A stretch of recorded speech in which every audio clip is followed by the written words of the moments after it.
You are listening to Seeking the Hidden Thing with Kryptos.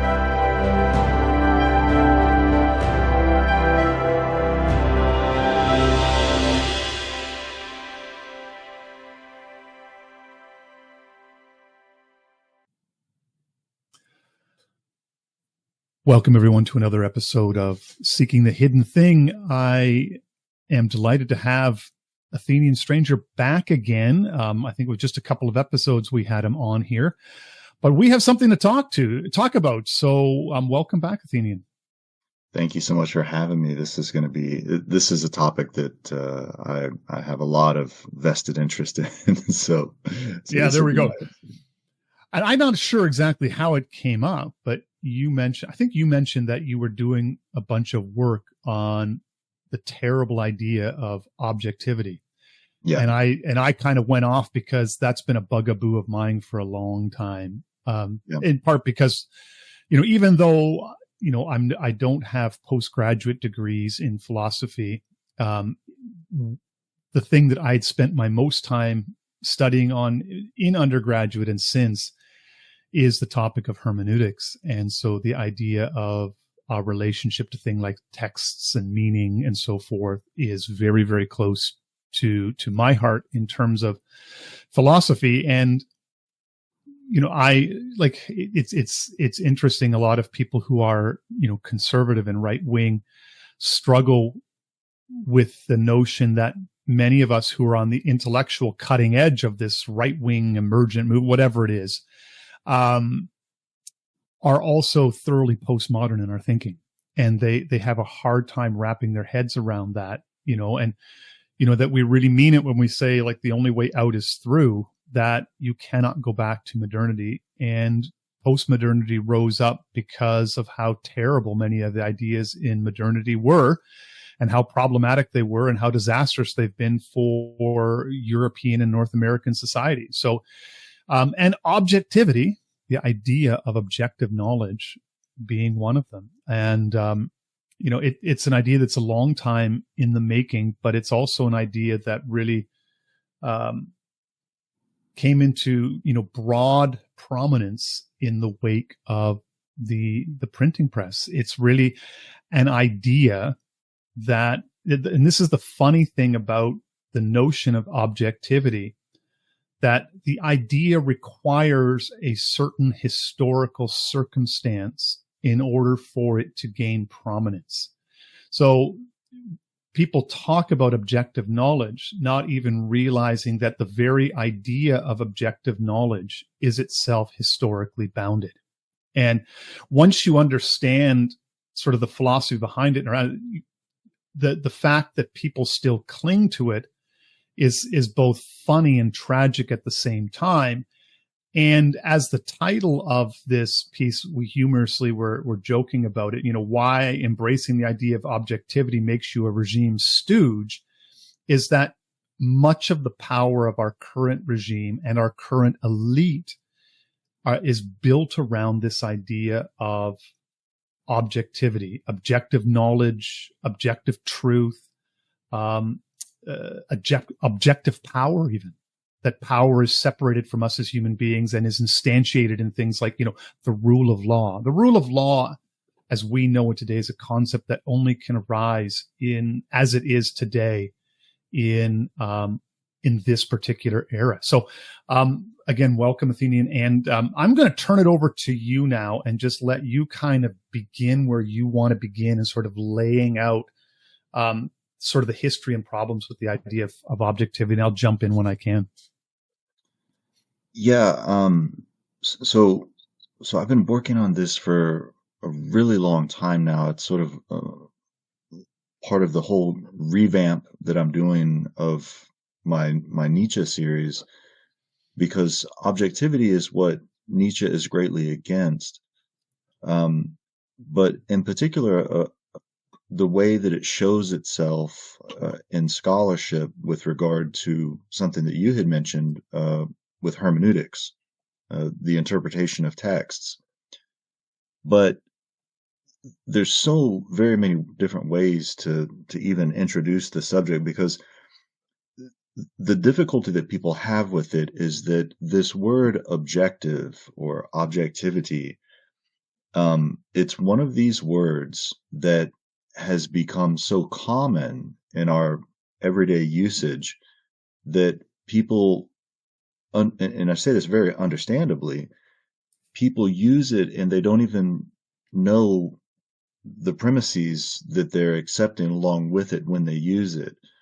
It's a lot like that word culture, or that word values, these kinds of things. And so every now and then you'll see me tweet something about, don't use these words, right? Don't use this word objectivity or something like that. Um, Now the problem, of course, with that is when you tell people that a particular word is not good to use, you also have to offer up what's a replacement or something like that. So with this word objectivity or objective, uh, probably the first thing to say about it is when people are using it, what they're wanting to get at is this word truth. They want to say that this something is true, right? It's objective. Or it's Well, real. right. And even more than that, that what they mean is that there is a kind of distance that we place between ourselves, like there's nothing involved in us in particular that has any effect on whether or not this thing is true or not. Um, the precursor to all of this is the word fact, and Oh, that's going to be yeah. another problematic That's word. another It's another terrible word. Yeah, I mean, but see, here's the thing, though, is when I start getting at words, I always want people to understand it's to help us think deeper. And Mhm. so I'm not critiquing people simply because they're using words. I mean, look, as long as we know what the words mean, and as long as we understand the complexities involved, then that's fine. We can go about using them normally. What's going to happen is that you'll become deeper in your own thought, and you'll realize that you don't need to use them. You can describe them in other ways. But the first time that the word fact, or what's going to become objective, Or it's you objective fact. exactly. I mean, now we're compounding problems, like, right? It's like a twofold error, right? Yeah. uh, but that's going to Hobbes is the one who brings this into play. And the word fact, it derives from Latin, and what it means is it's an act, a deed that has been done. And so that's where you see the problem already is people say things like facts are stubborn. They're stubborn fact. In other words, they're already done. No getting past them. It's just there. It's just raw data, right? It is what it is. There's nothing you can do about it. The problem with that, though, is that they're not they're not exactly real. They they they're they have layers involved with them of interpretation that we're accepting already as true. Mhm. Now, objective, it's similar, very similar to it.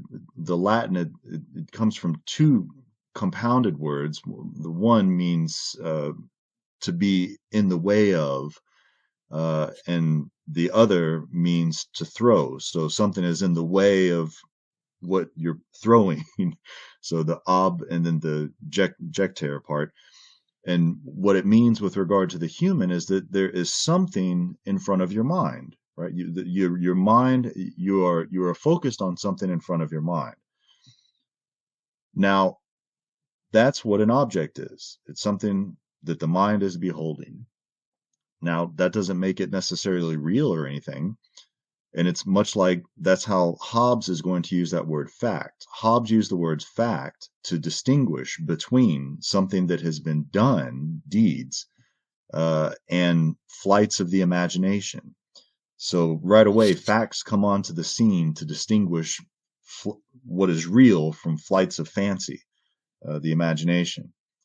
Now, this thing we call objectivity, that doesn't get up and running until Kant. and he's responding in many ways to Hobbes and then Hume, who also is going to use the word fact.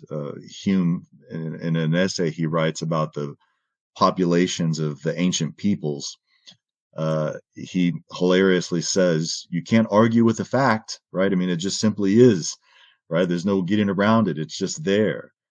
Oh, And what's going to happen is that Hume, of course, and Hobbes, what they're using with these things they call facts are going to be things that we can no longer even reason about. They just are. And mhm. Hume is going to have this famous problem of knowing causality itself, right? You know, event A, event B, object A, object B. We can't know what happens in between them to know any causality. And so this is where Kant comes into play. And Kant effectively says, philosophy has never even been done prior to me because nobody has inspected this thing of reason itself. And in order to inspect or inquire into reason itself, we've got to know what this thing we call, in the German, it gets known as the word representation or representation. In other words, things from outside of us that we see. How do we know that that's really what's going on? How can we even gain knowledge about them, etc.? And so, in order for Kant to be able to inspect reason itself, what he's going to have to do is come up with this notion of an object of any possible thing in general. That's going to be objectivity. And now think about just what that ivity means of the object. In other words, it has the characteristics of an object. So whatever an object is, Kant is going to have to get to what grounds that. What is the very grounding of the representation of these things that we call objects that we believe we're perceiving with the mind in order to better understand them? Now, all of that is rather complicated. I grant you that, and it gets even more so when you start trying to flesh out what that means. But here's the takeaway. What happens is that perhaps people have heard of the so-called correspondence theory of truth, right? In other Mhm. words, there's something outside of you, and it's going to correspond with what you associate inside of your mind. And so it's going to make it true.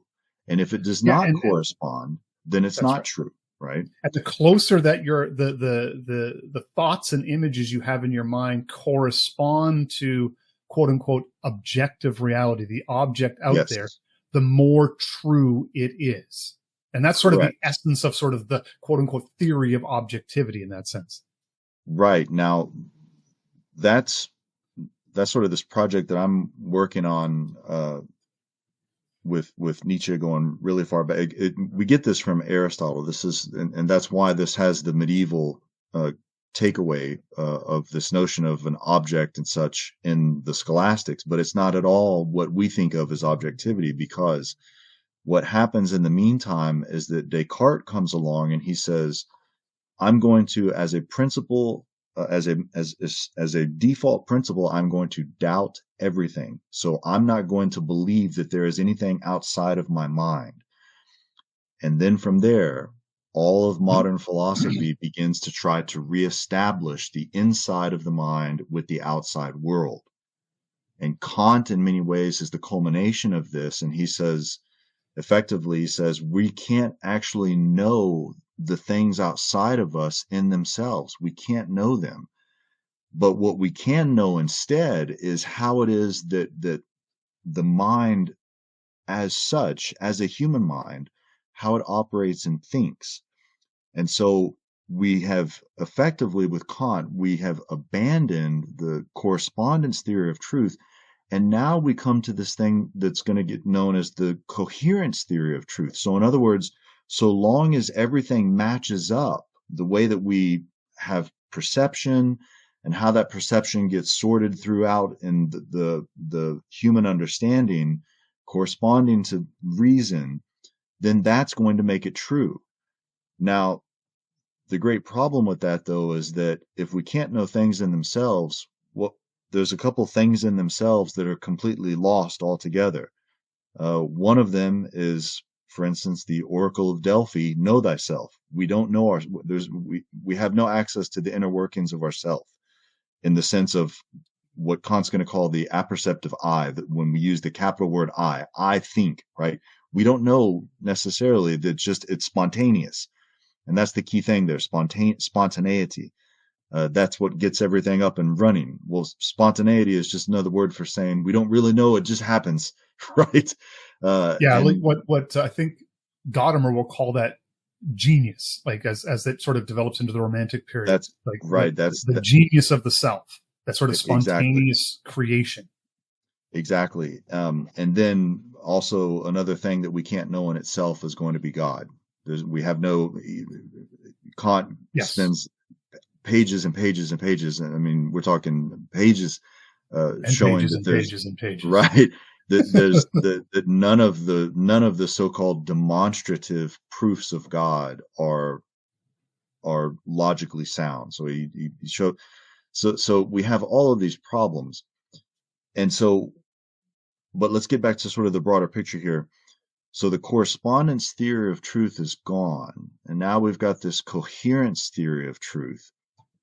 But that entirely depends upon you, the subject, you as a human being. So this thing that everyone calls objectivity is wholly and completely grounded in subjectivity. Now, that's not to say that there's everything is subjective. That's not it at all. It's just simply saying that what people think is objective truth, what they mean, what that comes from philosophically, what that comes from is this very new tradition whereby we can't really know anything in itself beyond just the subject, ourself, our way, our Mhm. mind.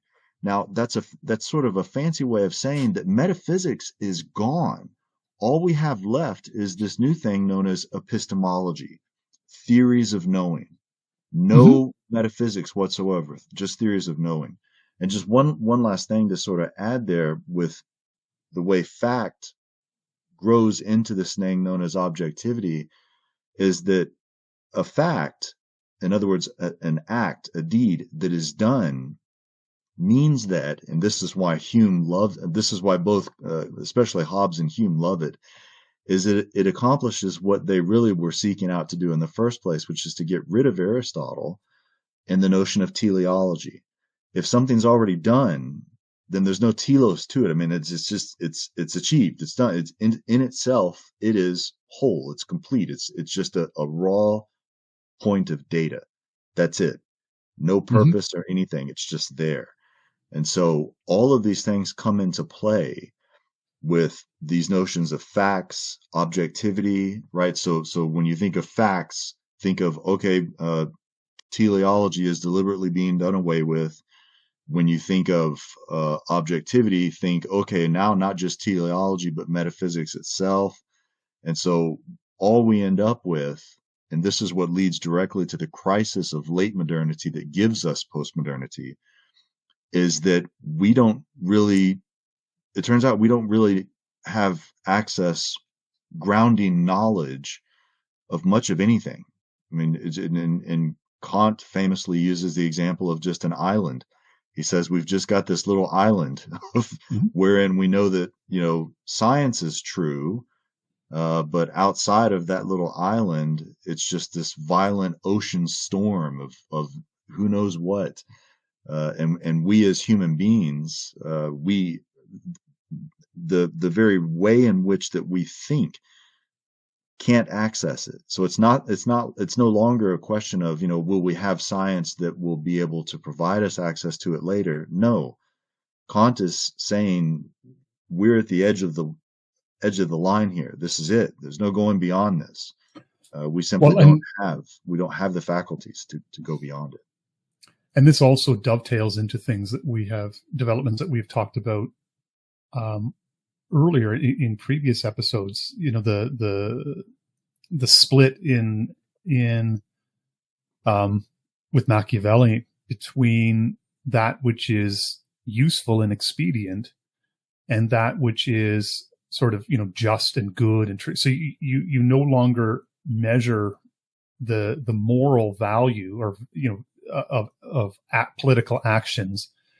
All that matters is are they effective in accomplishing what they do? And so you take the whole quote unquote, value, what we now call values, but the whole moral question, and set it aside, because morality in this regard has to do with things like essences and metaphysics and so forth. And the politician, doesn't really have time for that. He has to be about the business of effectively ruling his people. If moral judgments get in the way of being effective, efficiency should and effectiveness should trump morality, because if it works, it works. And so if it works, then it's truth, which is these types of ideas then lay the groundwork for, folks like Descartes and Kant, who then later, complete the severance between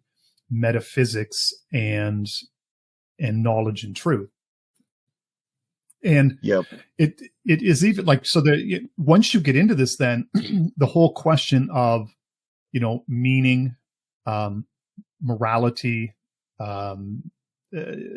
purpose, all of these questions are then, following Kant, set aside in regards to truth, and everything becomes then about what is observable. So you have this bifurcation in knowledge, that things like the religious, the moral, the spiritual are shunted off into the world of what gets called private satisfaction. And in the public realm, we're going to deal basically with what we can know, which is the observable, quote unquote, the scientific, but then also, the Machiavellian world of the effective, sort of what works. And so in this sense, what works becomes what is true.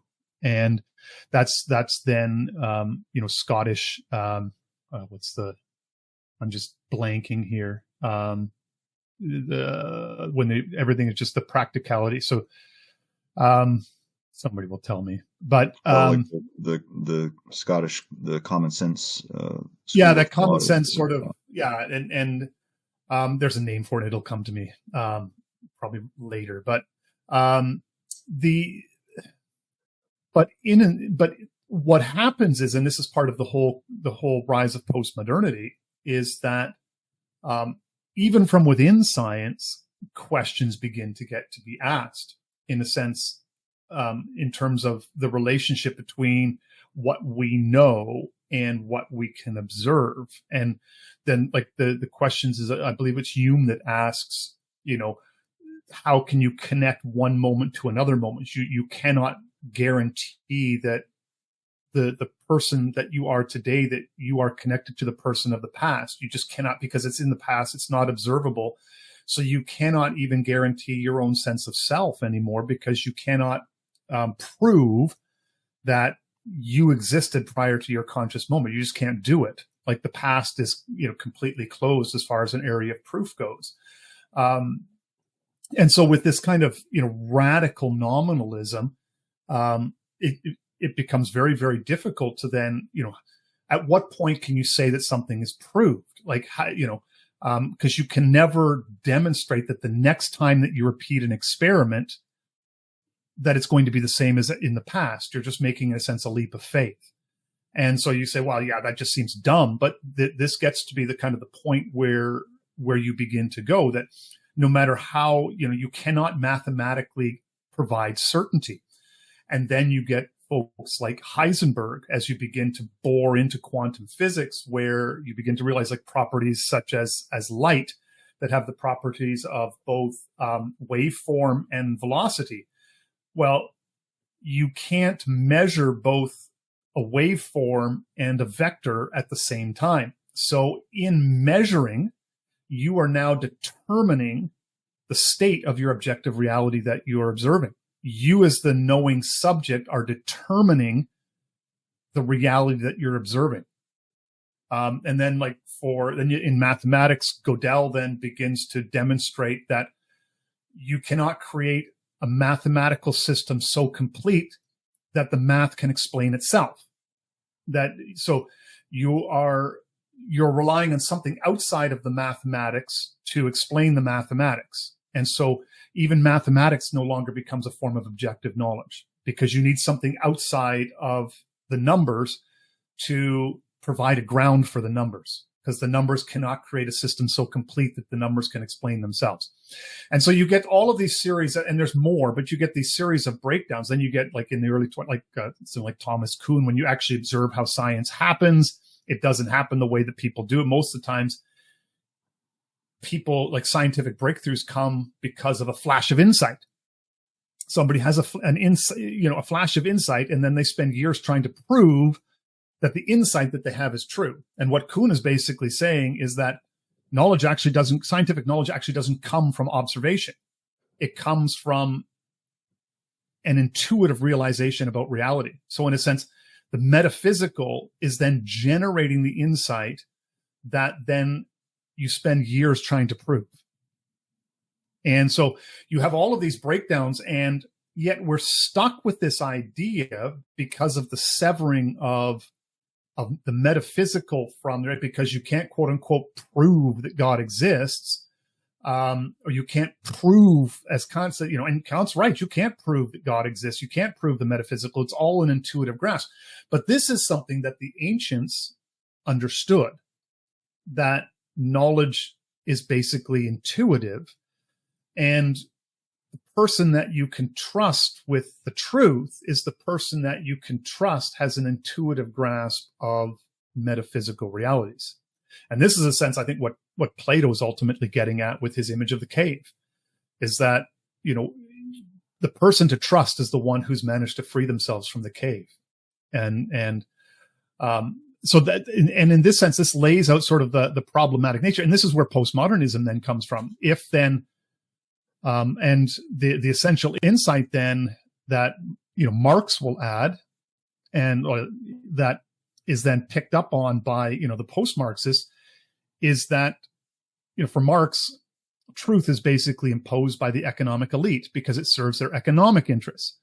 And then the further postmodernists just basically say that, well, no, all truth is imposed by the elites just because they're in power and it suits their power purposes. So what you then have to spend time doing is deconstructing the power interests of the people who are behind the knowledge that they say is true. And then you can deconstruct, and in a sense, you end up with nothing, because there's nothing being built there. It's all nihilism all the way down, but they kind of sweep away all of the pretense of quote unquote objectivity, that in a sense, nothing can be known. And then even with the text, that when you're approaching the text is all just language games, because the reading subject is the one that determines the meaning of the words anyway. So, why do I have to then respect the text? I can just read it in any way I want. I can take the words in random order, because once the text is in place, it now becomes a reality that I, as the reading subject, I do with it as I choose. And we can just completely deconstruct everything. There is no meaning. It's all.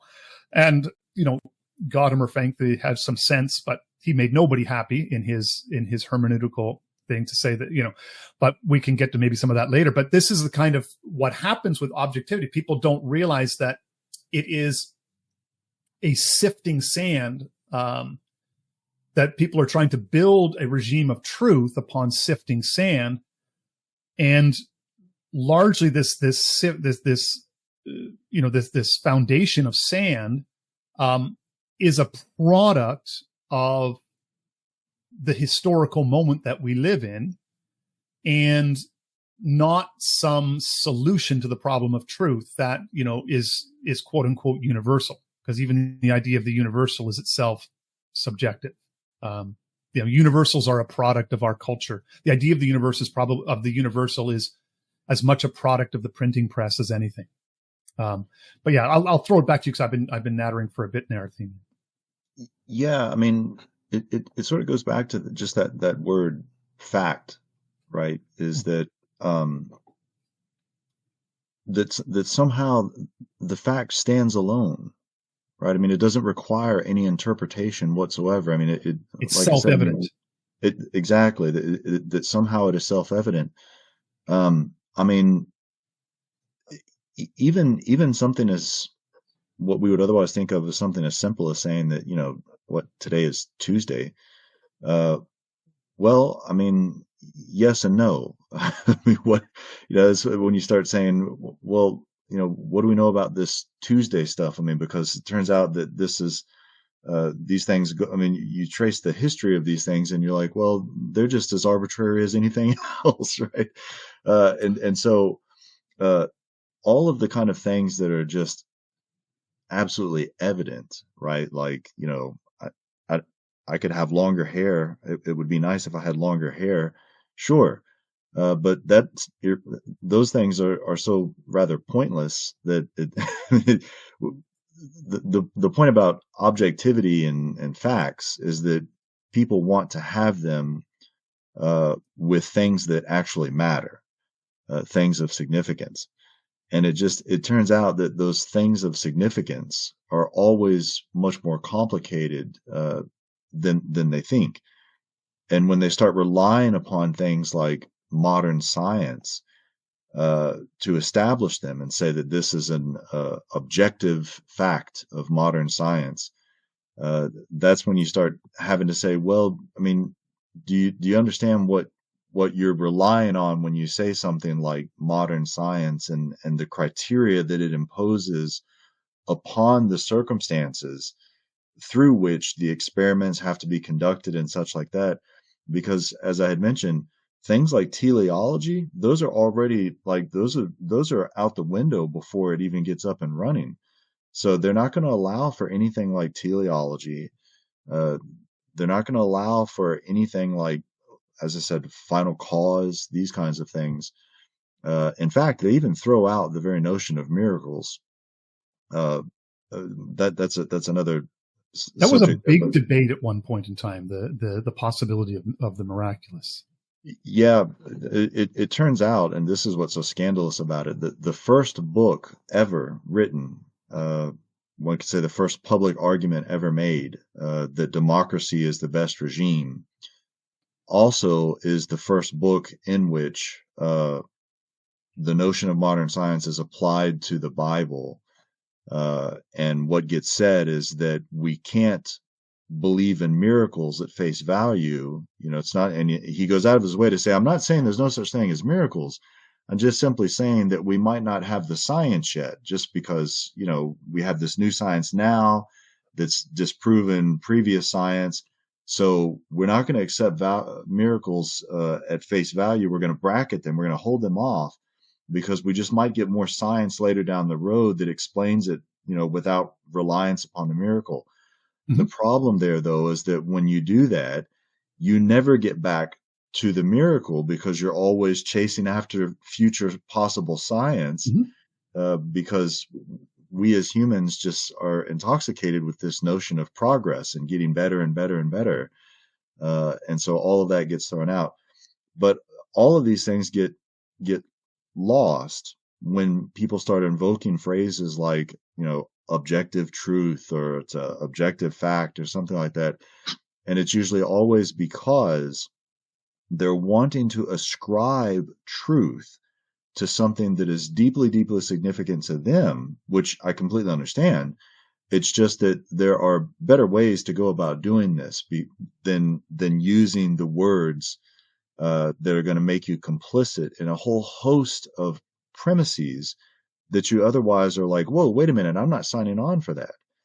Mm-hmm. And one of the things, one of the greatest detriments of it is sort of what you had mentioned with the titling of this space, because this whole notion of objectivity and everything, in other words, to impose a distance, right, between you and that which you are trying to establish as true. Well, fundamentally, what is the most important distance? Well, any kind of vested interest or desire or passion that you might have regarding the truth or falsity of that gets brought into our very understanding of politics. And so, what is the result of this are these things that we call the political machine. And that's just another way of saying, one could say the administrative state or what have you. It's centralization. In other words, make everything as efficient as possible.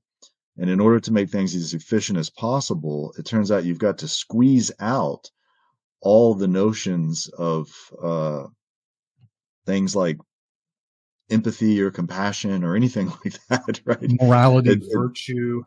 Exactly. This is why Nietzsche's Zarathustra, he has an entire chapter. It's called On the New Idol. And it turns out the new idol is the state. And he says the state is the coldest of all cold monsters. And at one point, Nietzsche himself in his own name says that formerly what religion wanted us to worship, now the state wants us to worship, is replace those things with new idols that the state wants us to worship and everything like that. Well, and the administrative state seeks to be sort of the reality, like modern politics and the state, especially democratic politics, because of the nature of, getting elected and managing everything, is that, you're trying to secure popular support, and to secure popular support, you have to be useful for the populace. So you have to then uncover the issues that the populace believes matters to them. And the old issues are not, like, just managing the old issues are often never enough. The new politician has to find a new issue and a new issue. And eventually what happens is that the politician insinuates themselves and the system insinuates itself into everything. It must be useful for every facet of your life for election. And so then the state becomes the reality within which you live and move and have your being. Right. And if that sounds familiar, that's the way that Paul, drawing from Greek philosophers, describes, our relationship to the divine. It's that within which we live and move and have our being. But it's one of these, and it's Scottish utilitarianism. That was the word I was looking for. Yeah. Right. But so the thing though with utilitarianism in relationship to this kind of truth is it strips away morality. And what happens is in stripping away the metaphysical question of truth, the metaphysical question of virtue, the metaphysical question of morality, and just simply doing what works, is that what quickly happens is that doing what works becomes that which is good, moral, and virtuous. There is no outside criteria outside of the actions themselves that evaluate their moral worth. So there's no longer any question now of whether something that is effective is good and moral. It's moral and good because it's effective. And so you then have a kind of, I think this is like Nick Land talks about, the escape velocity of capital. Right. Well, this is how the escape velocity of capital and technology occurs. How technology moves out from underneath, the moral supervision of at the time, the church, to finding its own morality, is through this process of shearing away the metaphysical, shearing away the metaphysical idea of truth and virtue and morality, such that what is effective. So if something makes money, it is thereby moral and good. And it really almost has to get to the point where it's so outrageously morally offensive that, people say like, whoa, that can't be right. But short of something that is like really, really morally offensive, almost anything goes today in the world of economics and can be justified as good because you can develop the objective, observable theory of why this works and why this is the best economics. And because you can observe that this is the best way to make money,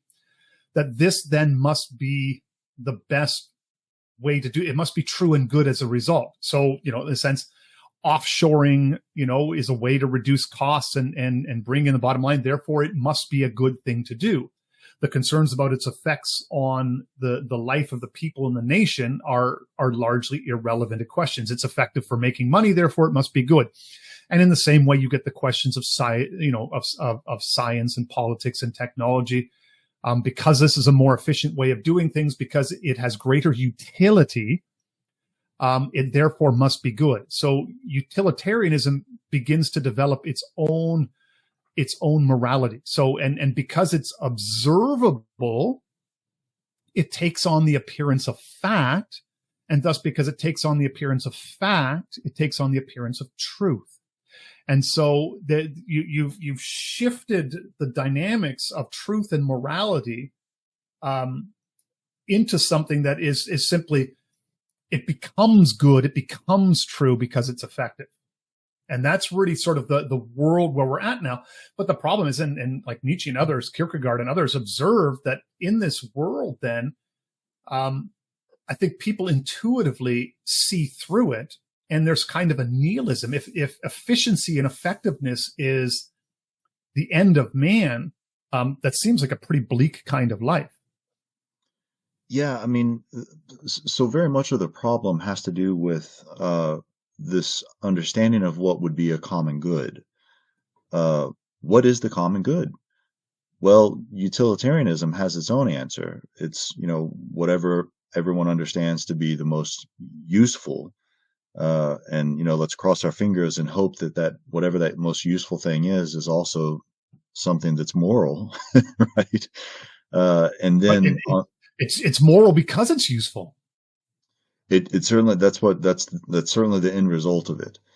And that's usually what effectively how it starts off. People want to believe that because, they're perhaps a gentleman or something and they're doing it, the accumulation of wealth or something like that, or kind of a businessman or something like that, is they're moral, that they can still, that the two somehow of necessity cohere together when they don't.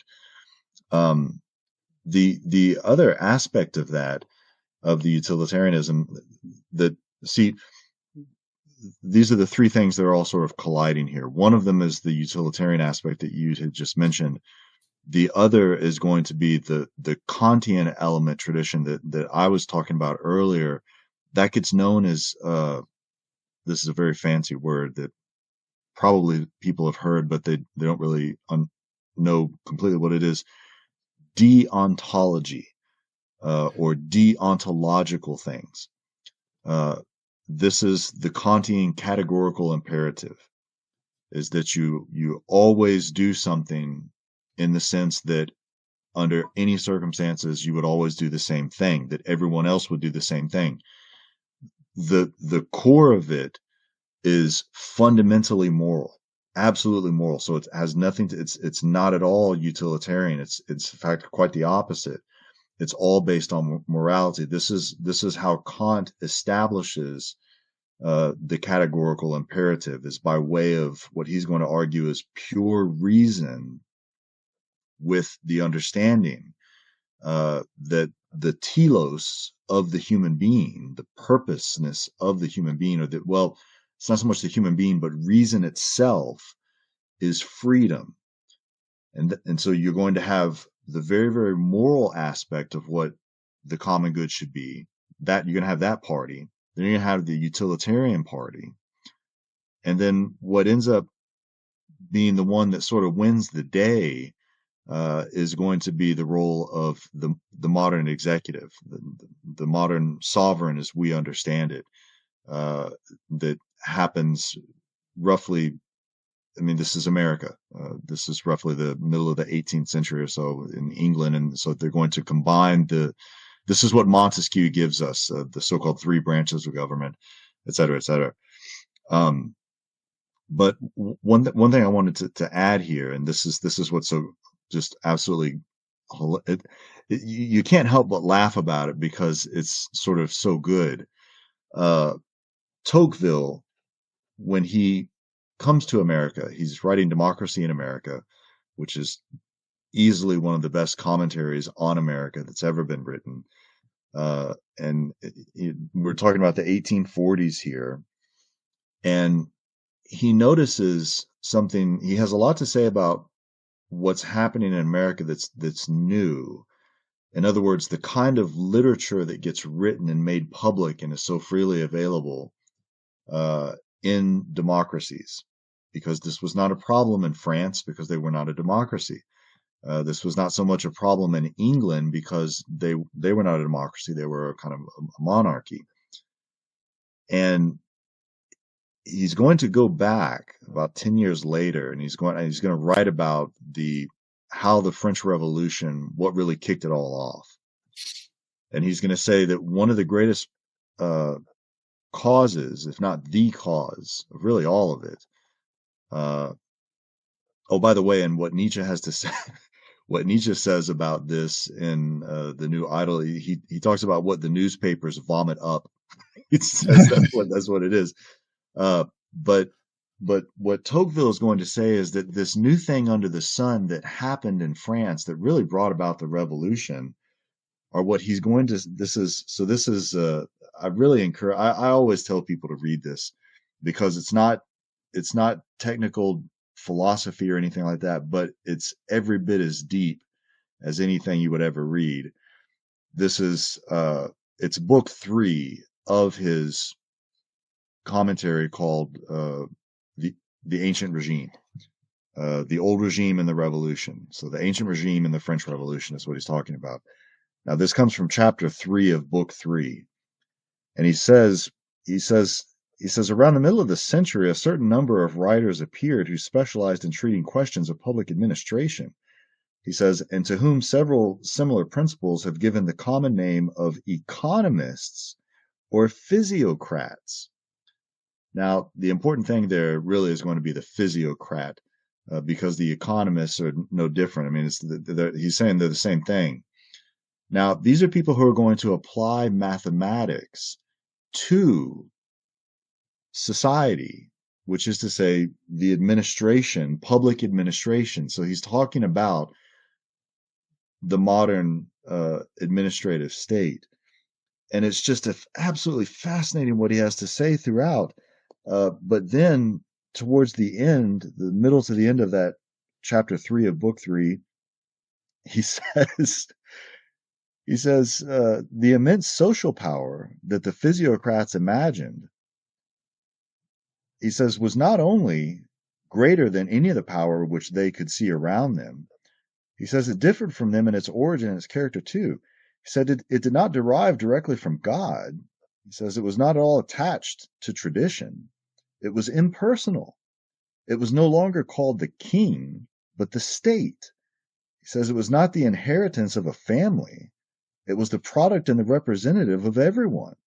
He said it must make the rights of each bend before the will of all. Now, what's so fascinating about that and why that's so crucial is because he said that the problem with the physiocrats is that they thought of everything in terms of abstractions. They didn't think of anything in terms of particulars, right? They didn't think of real human beings. They thought of like just, groups of people and things like this.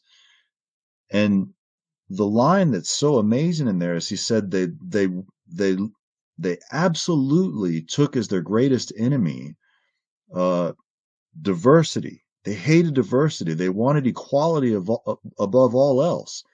And he explicitly says, they loved equality so much that even if it required slavery, so long as it was slavery in equality, they were perfectly fine with it. And that's really what this whole notion of the kind of problem of facts and objectivity is leading to, is because we have to understand it's so closely aligned with the sciences. And the sciences are what form the foundation of this thing we know of as liberalism. And I mean that in both strands of it, whether it's conservative or whether it's Democrat with a capital D or something like that. It's not going to matter. Everything about our modern understanding of politics gets grounded based on it's groundless itself. It's promised to us based on all of this new science. but it's going to turn out that that's effectively what its founding, its grounding is.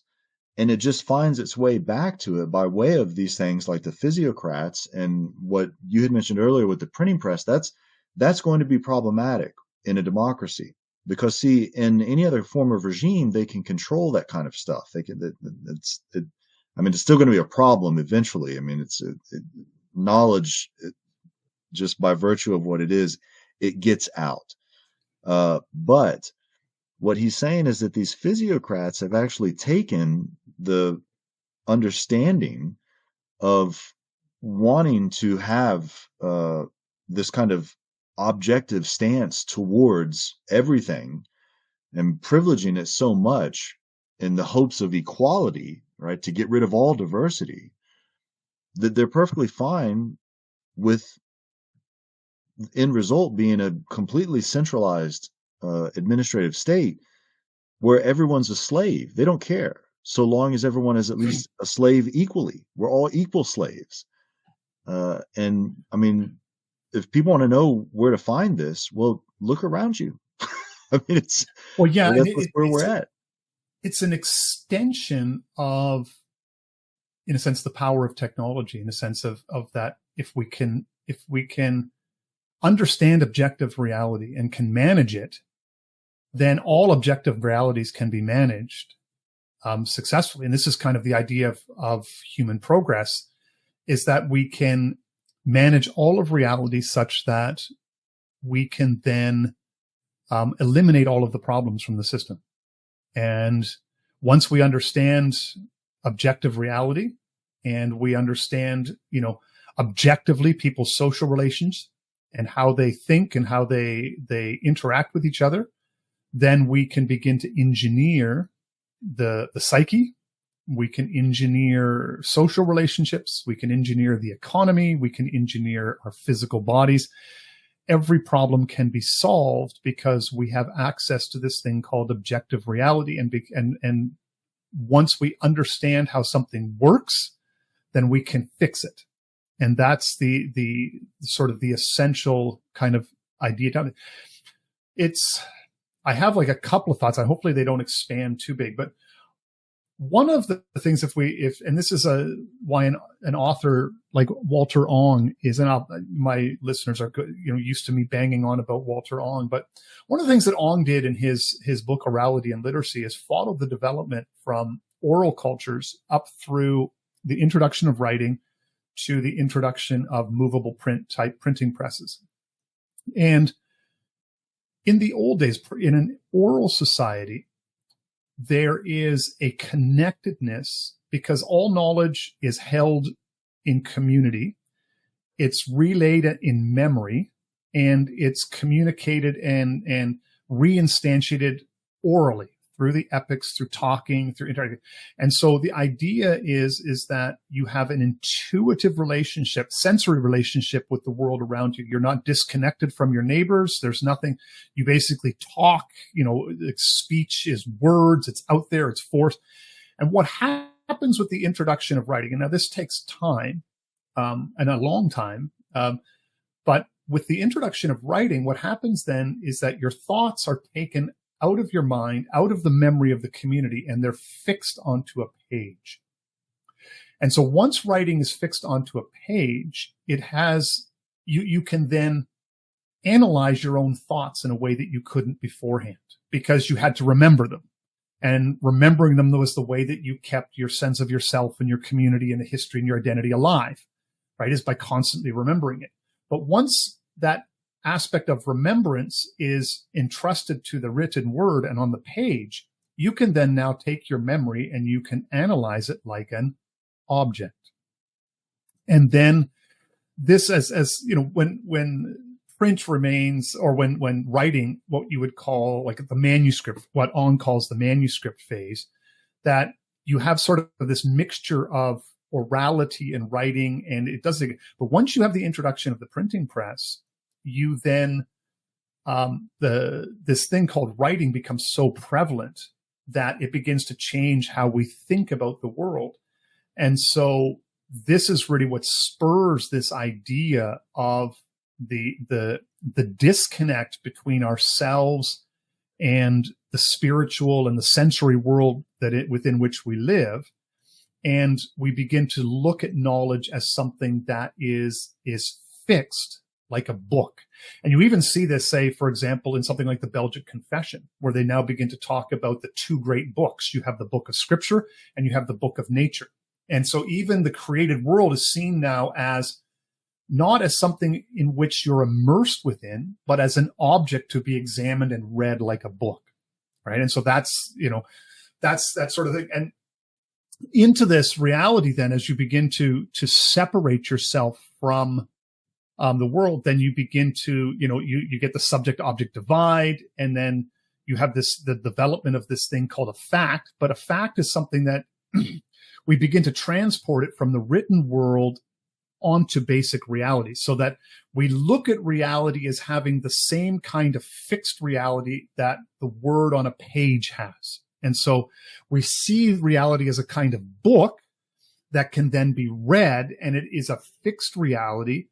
But when you examine, and then this is the thing is, once you shear off, because the ancients understood, you can see this in say, like in the biblical world, they had this understanding too. You can look at it, say, like the hymn to wisdom in Job 20:28, I believe it is, where they don't talk about knowledge and wisdom as coming from words on a page, but knowledge and wisdom come from the essence of God.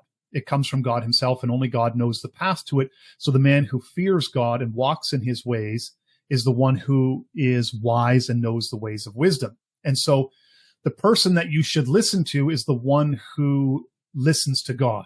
And whether that's like a direct theophany, or whether that's sort of an intuitive grasp of, God's presence in the world, his metaphysics, this is the kind of thing. And so you begin, and this is like Julian James in The Loss of the Bicameral Mind, is he notes that as you shift then to a printed word, people stop listening to that intuitive voice.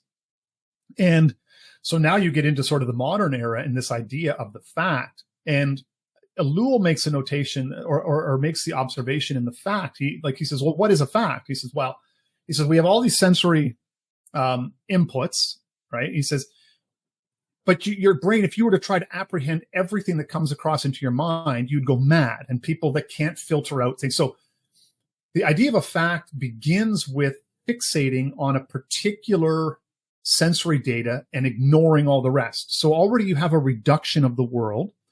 And then the fact then, that it's still not really truly what you would call a fact then, in order for it to become a fact as we kind of know it, that people recognize as, this is an obvious fact. It's just that the truthfulness of it is obvious, is it has to be elevated into the consciousness of the masses.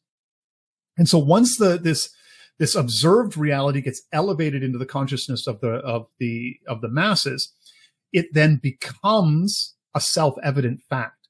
Now, the interesting thing is that other fact, quote unquote, observable reality may contradict this one, but because they're not elevated to consciousness, even though they're perfectly valid observations, they don't take on the aspect of a fact. And then this fact doesn't really have any kind of meaning until you then frame it. So the classic example that we can use is the whole notion of the white policeman murdering the black man, right? And so this does happen, right? But if you fixate upon this fact and you ignore all the other data, then you elevate it into mass consciousness and you frame it and give it the framing. Well, it's happening because the policemen are racist. You now have something that can be used for propaganda. And then this fact plus framing begins to shape reality itself. And you see this action. So you think to yourself, well, facts are facts. Well, think about how most people understand history. Most people's understanding of history is the kind of things that they see in a movie. Why? Because everybody goes to see the movie. So what happens in the movie becomes fact for people. And it doesn't matter if you write a really, really good historical book that's detailed. If nobody sees it, it's not a fact. And Ellul, notes this thing. So there's all this question of sort of the fungibility of this idea of the fact. And in a world where the expert, right, is determining the facts, and there's nothing that's grounding the expert, and maybe it's math or whatever, then you can create an environment, and this is sort of where, propaganda in sort of the media environment, you then create truth by selectively noticing certain facts and framing them in certain ways. And so this idea of the fact, like even the idea of the fact itself in some ways becomes problematic. Now we can sort of set that aside and add to it sort of the state system, the system of objective law. And when you build it up without any sort of ontological grounding, the law itself becomes its own kind of governing reality, and the system itself becomes its own justification. So, as you say, like with mathification of things.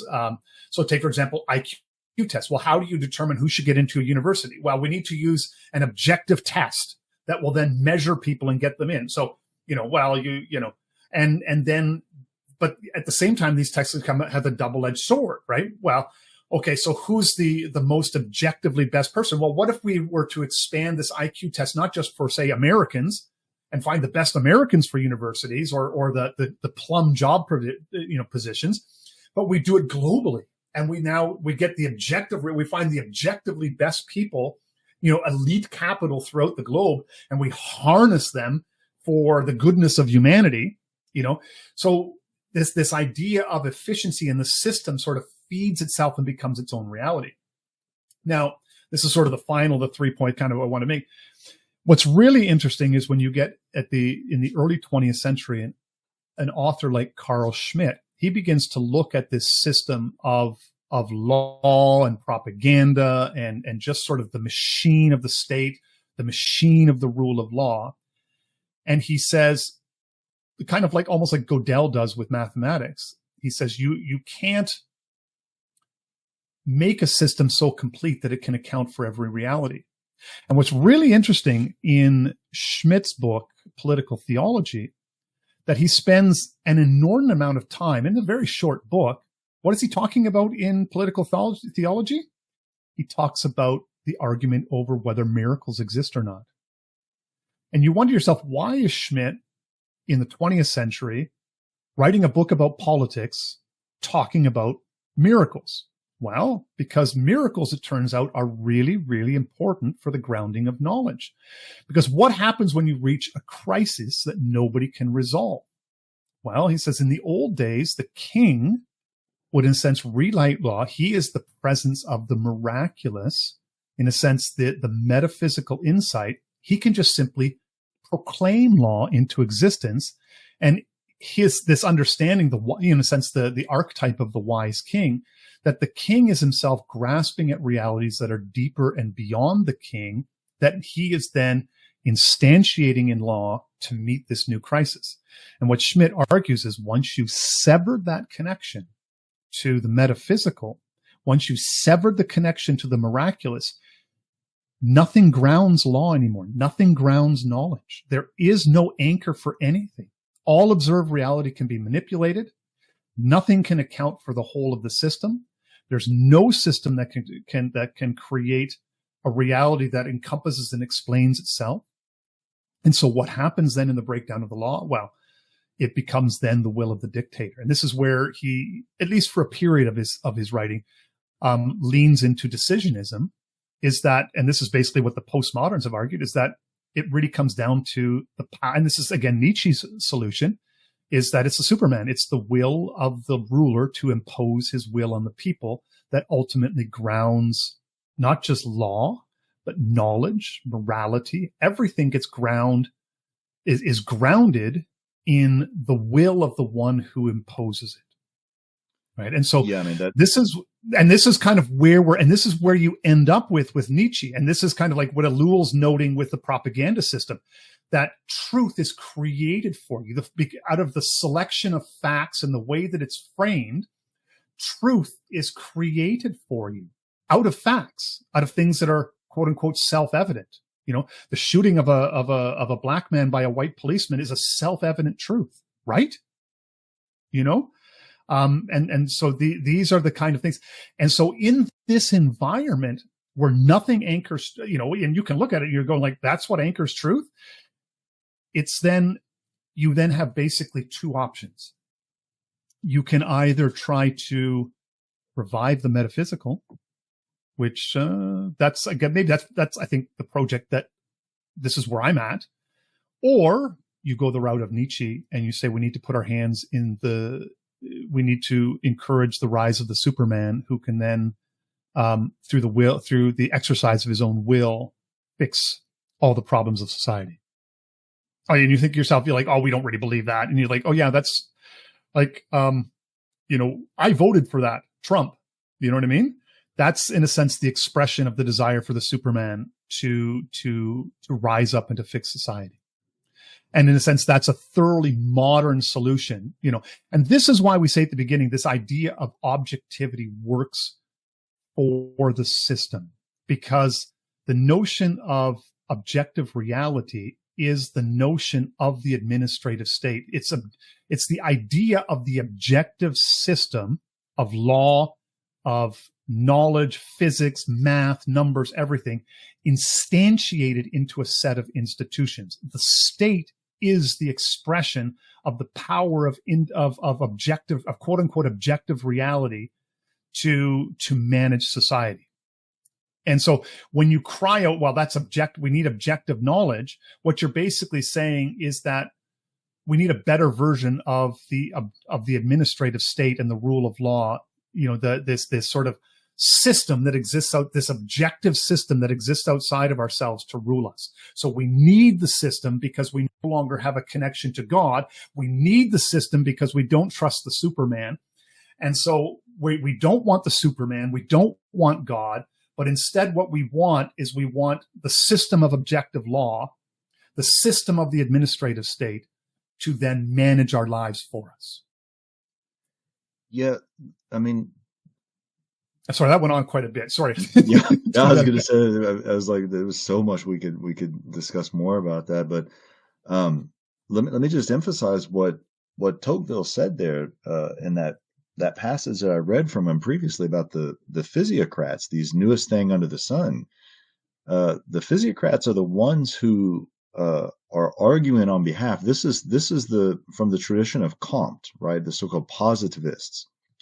The way in which mathematics is going to be applied onto the human things, which is to say, man himself. And again, I mean, it just can't be emphasized enough. Tocqueville says this rule, what they create, the physiocrats, it does not derive from God, and it is absolutely against tradition. So what grounds it, right? What's going to ground it? Well, nothing. It's going to be apparently its efficiency, I suppose, but that's not a grounding. That's just a description. Effectiveness.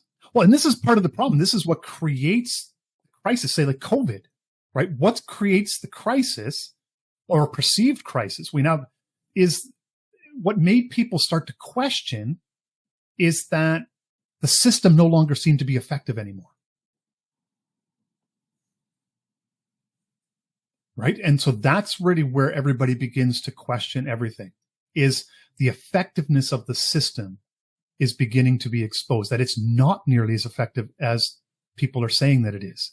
It doesn't control crime. It doesn't do all the, you know what I mean? It doesn't make people as prosperous as they promised us. It's not actually as effective as we were promised it would be. And that's really what's bringing the crisis of, because then the fact that the expert class, that their expertise is not grounded on anything, becomes apparent to people. It's like, so what? It's your degree from Harvard that means you can tell me what to do and run my life, and people say that's it. That's all that it's grounded on is and then even like our friend like Briggs talks about, when you begin to look into statistics and mathematics and modeling and so forth, right? Like how suspect that all becomes, and people's realization that quote unquote the science is highly politicized. Actually, you can't do science in an apolitical way. That's what postmodernism has told you already. All science is political. Sorry, there is no such thing as there is no objective knowledge. Shh. Yeah, I love the line by Mark Twain when he says there's lies, then there's damn lies, and then there's statistics. Anybody anybody who knows how mathematical modeling works, particularly with statistical analysis, That's right. Your knows that, initial training's in math. yeah, I mean, you can change one variable or something and just get almost whatever result you want. Um, One of the things I wanted to also point out here too that really gets to this is uh, Hobbes titled his masterpiece Leviathan for a very specific reason. I mean, Leviathan is the creature that we find in the book of Job, uh, and this is where Schmidt is deeply interested Mm-hmm. in Hobbes. What Hobbes flatly says, there are three primary instances in Leviathan where Hobbes himself talks about the book of Job. And it turns out of all the biblical books uh, that Hobbes talks about, and he talks about a lot of them, Job is the most important because he says that's where we find the grounding of Mm-hmm. God's legitimacy, his right Mm-hmm. is, and he flatly says it's because he says, where were you when I created everything? Uh, he says you weren't anywhere because I created you too. In other words, and the conclusion that Hobbes draws is he says God's natural right is omnipotence. That's what it's Mm-hmm. grounded in, is omnipotence, and in other words, all powerful. And so what you have that has happened in modernity now is that this issue, and it's absolutely defined by exactly what you're talking about, facts and objectivity. Knowledge is harnessed now to become the power, right? So let's Mm-hmm. see. So the question, so really what's going on in this entire discussion is we're talking about the different ways in which one can understand what this thing known as modernity is. And this is one way of better understanding what modernity is. Max Weber is going to make a lot about this because he's going to talk about the rationalization, the history of rationalization in the world, or the history of reason in the world. And he's going to have a lot to say about the various world religions because of this. But this is really what it's all coming back around to, is that what is the source of the power, right, that makes something ultimately legitimate? Because if it's a case where it's just the human will of might makes right, I mean that can get you so far, but it ultimately it doesn't seem, or at least in human history, it has not had any kind of stability, because eventually whatever power the might of one person has, it becomes at least exceeded by someone else's power eventually, and so things shuffle. Uh, but when it's the case that it's God, right? What Schmidt is getting at, and what he thinks that Hobbes is getting at, then you have a grounding, because there is no questioning of the omnipotence, because you can't know it. You simply don't know it. Mm-hmm. But the whole purpose, at least in our discussion here, of the objectivity or the facts of things, that is exactly what just simply keeps you within the system of thinking that you can know these things, right? Yes. And so very often when I see so many people who are employing this language of objectivity and facts and stuff like that to establish things for things like Christianity itself, I'm just thinking to myself, you have you have brought you have taken your Christianity into the realm in which uh, it's going to just get destroyed, because you're using the very terminology and the weaponry that was created to get rid of it. I mean, that's sort of the problem there, and they just don't want to see it, because they want so badly to believe that all truth, absolutely all truth, is grounded by God.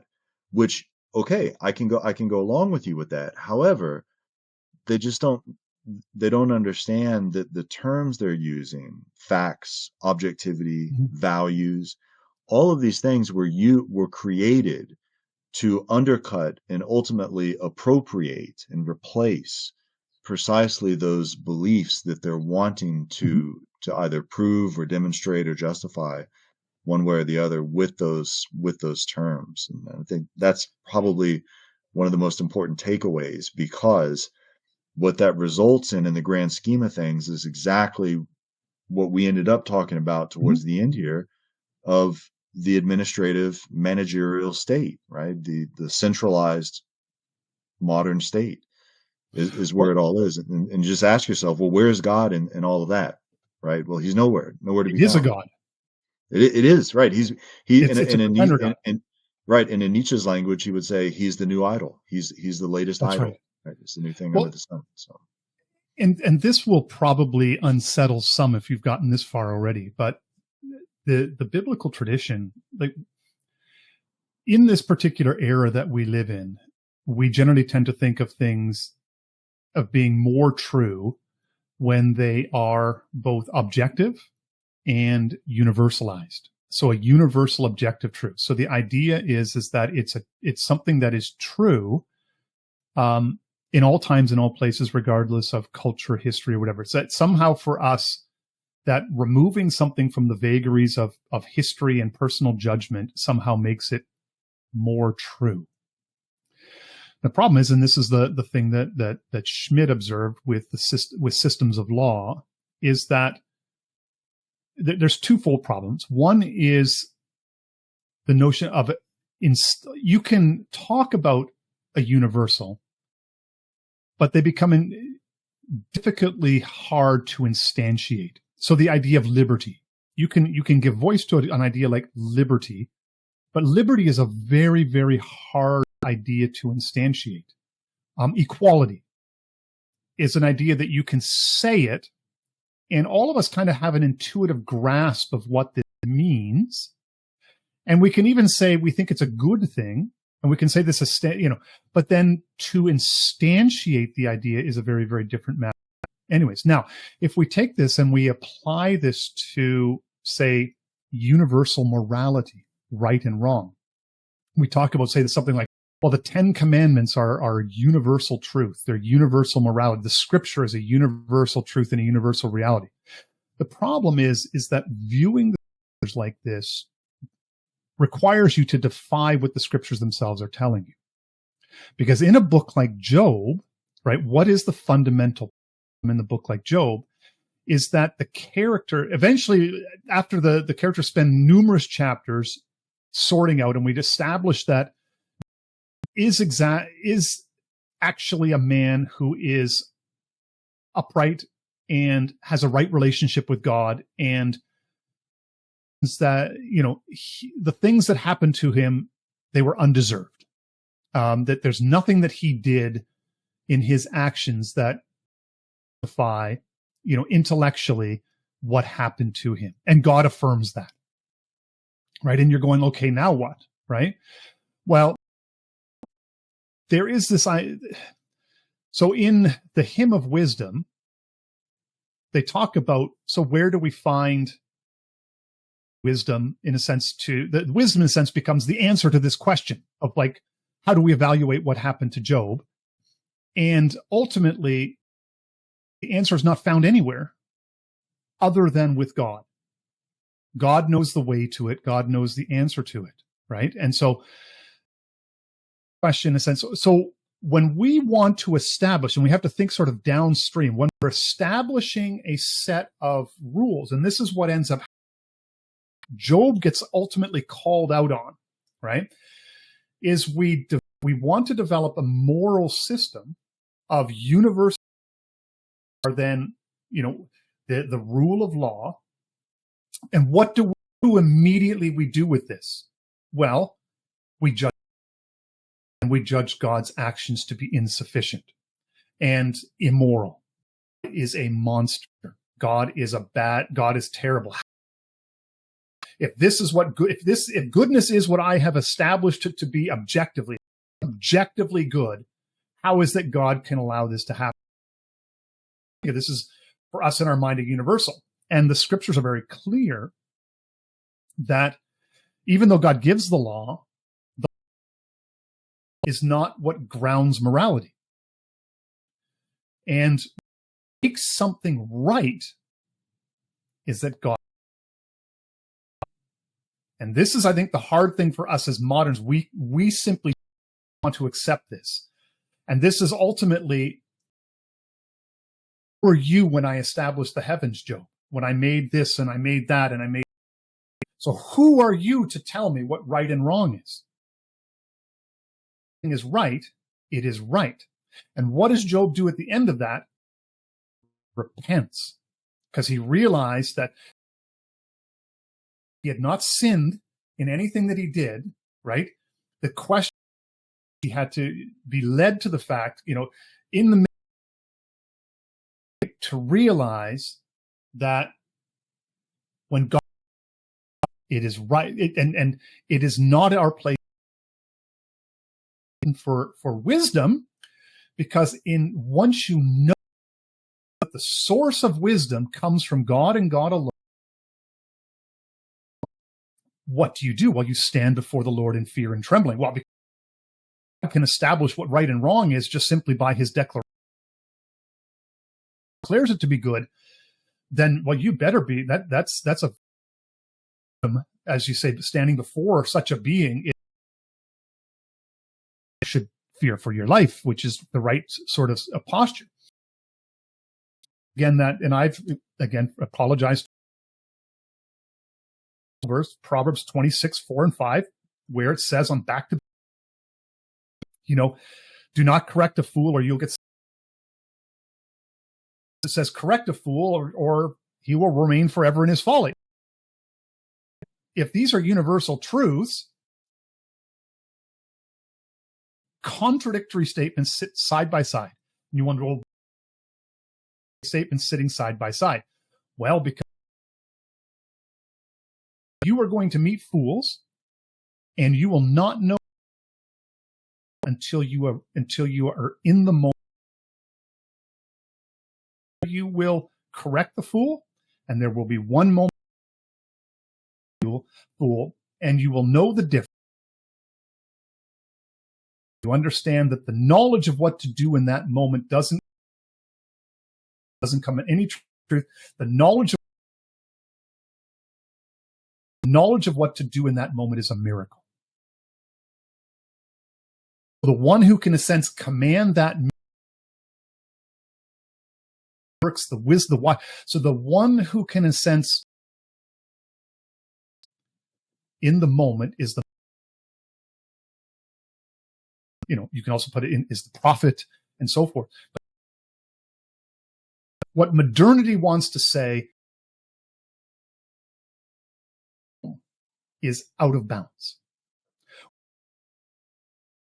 Very clearly that's the for truth, morality, and so forth. A set of universal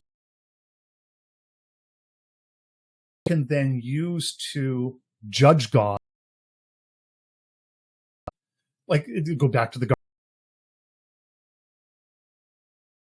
wow, that's the interesting thing that they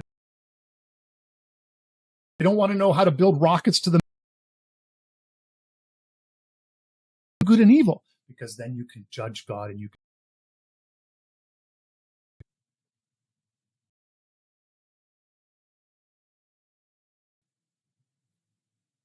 you're like,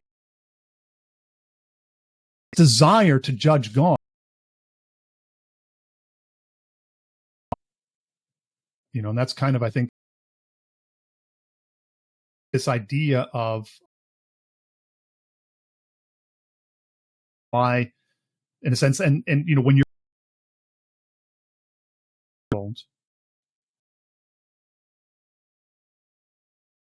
restoring this connection with God, because it's this connection modernism can't answer either. Neither modernity, the man of wisdom, who can produce the miracle of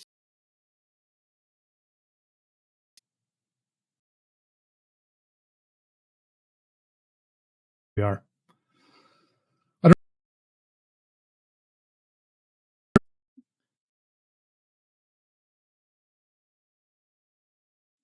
The one thing I would say,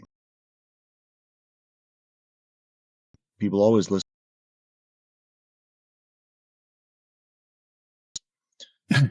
is that left out because it would be too discussion and everything that comes tumbling out from Hegel radically solved with objectivity.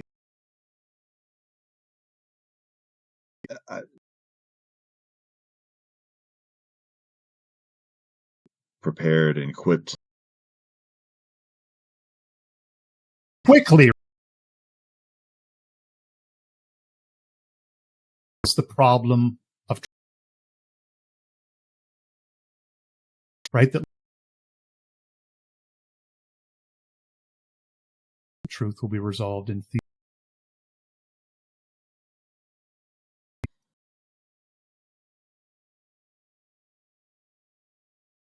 the end of history.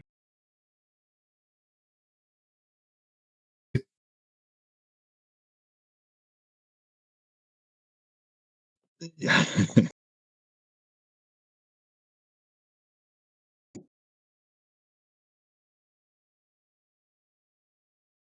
It's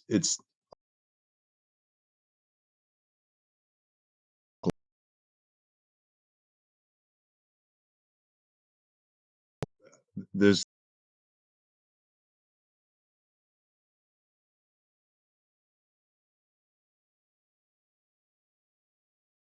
Hegel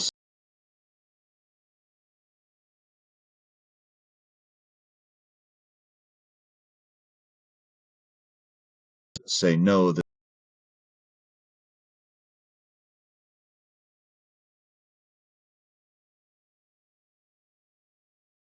it's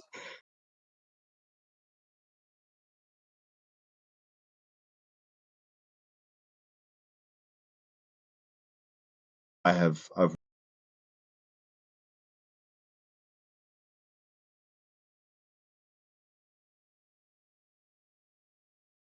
because it just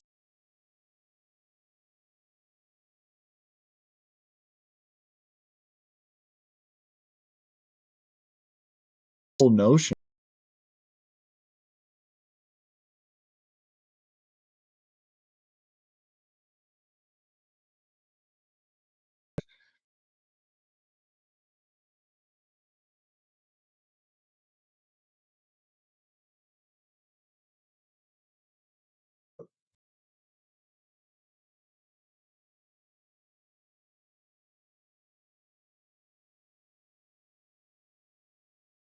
saying